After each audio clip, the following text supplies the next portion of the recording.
I'm in Singapore! Building Beautifully has finally gone international.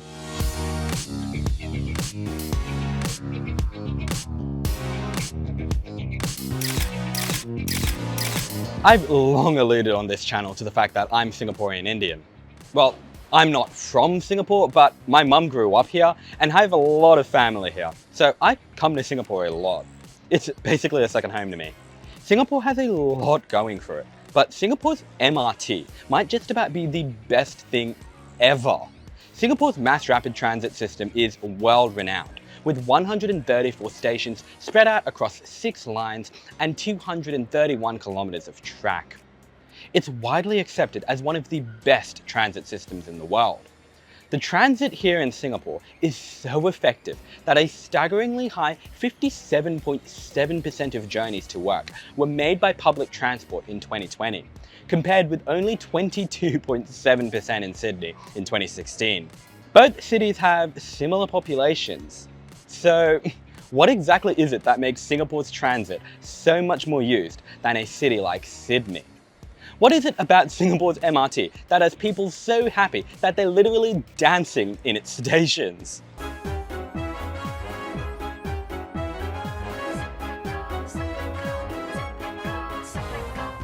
Today, we're going to find out, because trust me, no matter what city you're from, we can all learn a thing or two from Singapore. I'm Shareth and welcome to Building Beautifully. Before I continue, massive shout out to my monthly Ko-fi supporters. Please do consider supporting me over on Ko-fi if you can. Also, please subscribe if you haven't already, and do be sure to check out the rest of my channel, your go-to YouTube destination for all things city planning, after the video. Most cities around Australia are home to legacy railway systems, often built over 100 years ago, that have barely been upgraded in the years since. For example, since the year 1987, Sydney has only added 19 stations to its network. Only 19 in 35 years? Sheesh, I'm kind of embarrassed to call myself a Sydney Transit YouTuber right now. In that same period of time, since 1987, Singapore has built all of its 134 MRT stations. All of them. What? You see, Singapore is a highly dense country. I probably don't need to tell you that. It's the second densest country in the world. Yet despite this insane density, you may be surprised to learn that Singapore's amazing MRT system came worryingly close to never being built.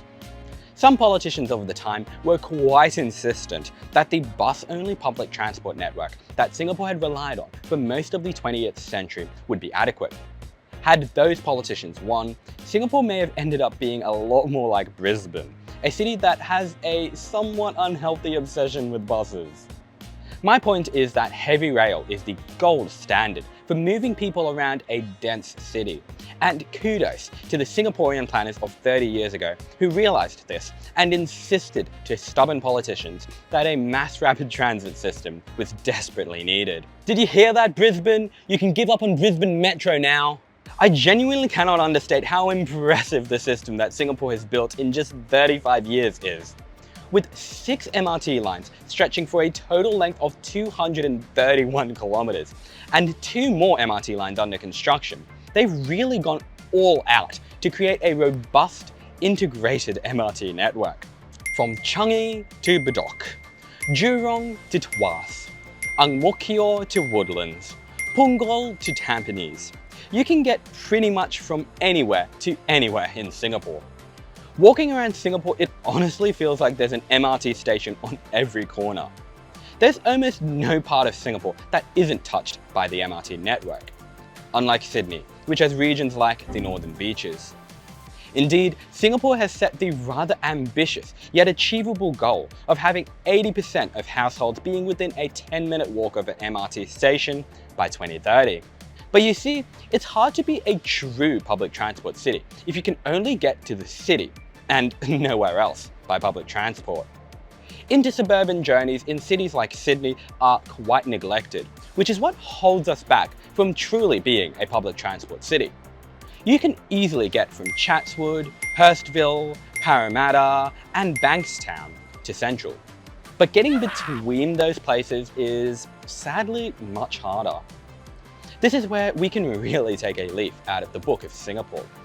Its MRT lines crisscross at lots of points, meaning many interchanges not just within the CBD, but outside the city. You can easily get from Jurong East, Woodlands, Bedok, and Harbourfront to the CBD.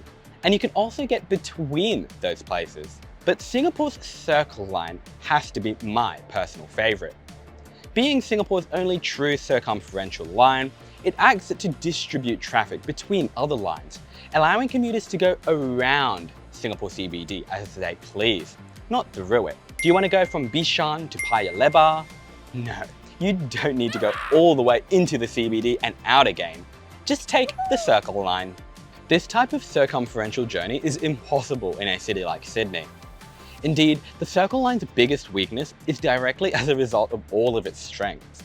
Planners did not adequately anticipate its demand, and so designed it as a medium capacity line, with trains only a bit over half the length of those that they run on the Sydney Metro Northwest. But look, dare I say, having too many passengers is a good problem to have. Besides, Singapore plans to make amends with the Cross Island Line, which will serve a similar purpose to the Circle Line as a circumferential distributor line. But more importantly, it will also be a high-capacity line. Oh, and this is an actual ad that the LTA released, which appears to suggest this K-drama-esque couple got married because of the Cross Island Line? Okay. Many cities in Australia can readily turn around their entire public transport networks and reduce unnecessary CBD trips simply by constructing one circumferential railway, just like Singapore. Indeed, Melbourne are doing just this with their suburban rail loop, and I'd love to see more cities commit to this. In particular, I'm a strong champion of a Norwest to Kogarah railway in Sydney. But it's not all about the size of the boat. It's also about the motion in the ocean. Really? You think I should say that? I feel like they usually use that in a slightly different context. Suit yourself. Point is, a railway system can only be as good as its operators and governments allow it to be. Australian cities have plenty of stations comparable to Singapore, but those stations often have low frequencies, rarely better than every 15 minutes in the peak. Singapore, on the other hand, makes the most of its MRT system, and then some. Services run every 2 to 3 minutes during peak hour, and every 5 to 7 minutes off-peak. Those, frankly, are enviable frequencies, allowing thousands upon thousands upon thousands of people to be moved along each MRT line every hour. Frequency is freedom. A major part of what motivates people to drive instead of using public transport is the fact that if you miss your train, you're stuck at your station for God knows how long. Well, in Singapore, God does know how long. No longer than 7 minutes, and probably even less. People know here that they can rely on the MRT, that they can show up at the station whenever they want. In all our time here, we haven't seen even one person run to catch an MRT. They know that the next MRT isn't far away. I'll say it again, louder for the Aussie transport ministers in the back. Frequency is freedom! That should do it. But you know what else is freedom? Living next to a station. On this channel, I've endlessly preached the idea that transit access shouldn't be reserved for a select special few, but rather maximized to as many people as possible. Singapore embraces this ideology, with intensive development next to most of its MRT stations, where people want to live. There's no station surrounded by detached, single-dwelling houses. Unlike Sydney, a city somewhat afraid to embrace density. You see, density and frequencies are intrinsically linked together. By concentrating populations around its station in medium and high-density mixed-use developments, Singapore creates the demand that justifies its high-frequency MRT services. You'll never fill up your trains if you're running a train every 5 minutes to a station that looks like this. But you can easily to one that looks like this. Indeed, there are parts of Singapore where you're close enough to walk to 2 MRT stations. Where we're staying, right here, we can easily walk to both Havelock MRT and Tiong Bahru MRT in just 10 minutes. I mean it when I say that density truly is king. Furthermore, so many of Singapore's stations are just so excellently integrated into its surrounds. Many stations have direct access into neighbouring shopping centres, neighbouring hotels, neighbouring universities, and of course, Singapore's famous hawkers. This allows the MRT to transport people where they want to go. Brilliant. Singapore must also be applauded for their forward thinking when building their MRT network. On their newest MRT line, the Thomson East Coast Line, the government chose to build 2 stations, Mount Pleasant and Marina South, and then not open them because there was inadequate development around those stations. This may seem like a waste of money. But you see, the alternative would be to build the stations after the line opens, which is not only exceedingly expensive, but a logistical nightmare. Believe me, you don't want to try and add a station to an operational underground railway. So no matter how expensive the upfront costs may be, no matter how foolish and overambitious it may seem, building a station in a completely empty area will pay back dividends in the future, especially in a land-scarce nation like Singapore. And besides, the stations don't need to be fully built and then left closed. Hume, Bukit Brown, Tagore, and Founders Memorial are Singapore's shell stations. Basically, structural provisions were put in for stations at these locations while their respective lines were being built. The stations don't actually exist in a fully fleshed out form, so not as much money is spent up front. Yet, provisions mean that when the time comes to develop the area around the station, they can easily be fitted out without disrupting services. I say all this because right now, Sydney is in the midst of building its own metro lines, which have unnecessarily large gaps between stations. There's talk of adding a station at Camellia on the Sydney Metro West. I personally think that Sydney could look to Singapore as a gold standard in this instance, and consider building a shell station at Camellia in preparation for future developments there. Look, I get it. A deep sense of political bravery must be possessed to spend millions building stations, only to just not even open them. But it's a political bravery I dare Australian politicians to find. Such foresight may be hated today, but it'll be revered tomorrow. Trust me. Singapore's forward thinking can also be seen at a station like Gull Circle, which is a 2-leveled station on the city's East Coast Line near Tuas. The station was deliberately built with 2 unopened platforms to allow for a future extension of the MRT to Tuas South. It's actually the tallest MRT station in Singapore for this reason. Expensive? Yes. Worth it in the long run? Absolutely. And even when there aren't strictly provisions to add a station, Singapore often finds a way. Dover and Canberra are 2 examples of infill stations added on elevated railways in Singapore. Yes, Singapore has an MRT station called Canberra. And just like that, Canberra, Singapore has better transit than Canberra, Australia.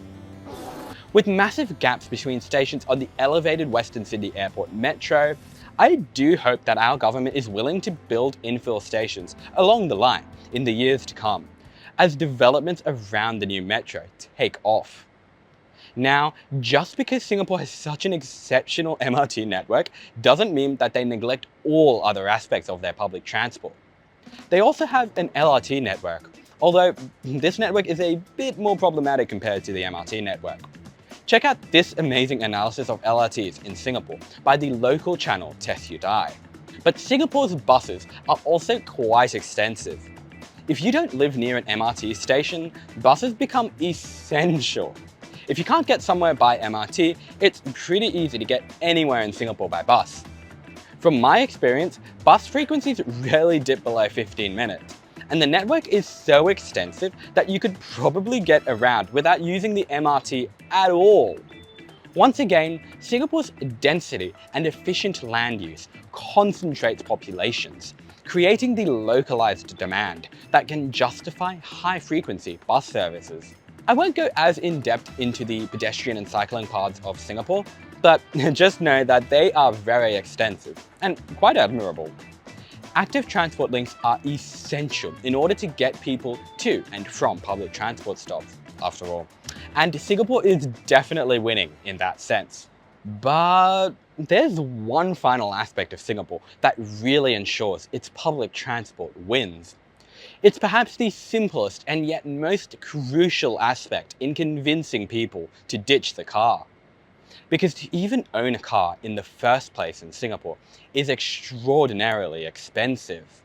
A Toyota Corolla costs $120,000 in Singapore, compared with just $18,000 in Australia.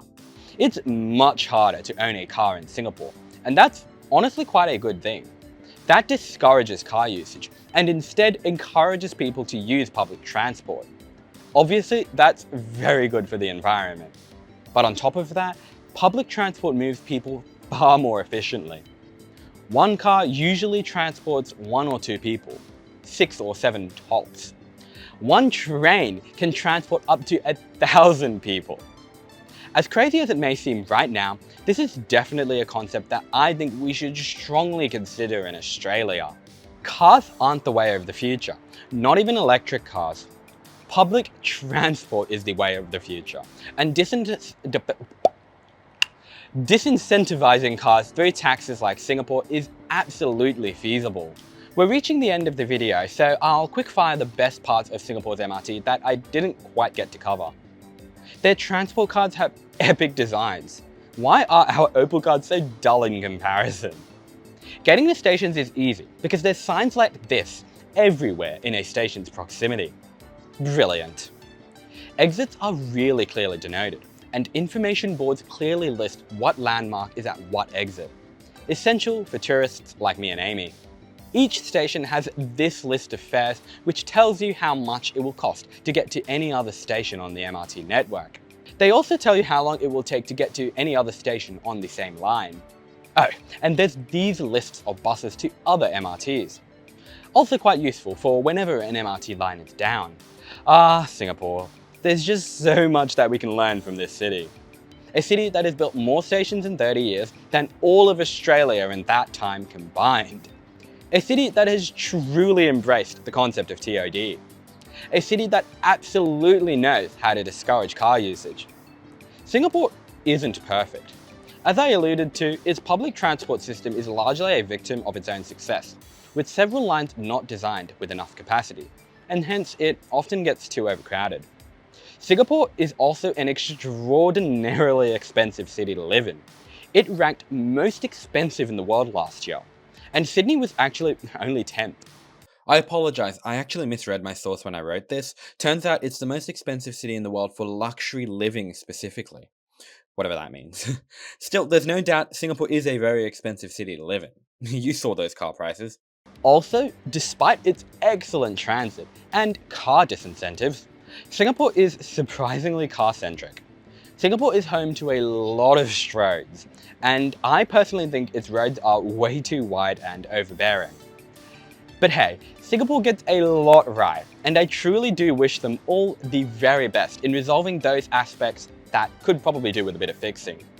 In the meantime, I urge cities around the world, just like Sydney, to look to Singapore as the gold standard of transit planning.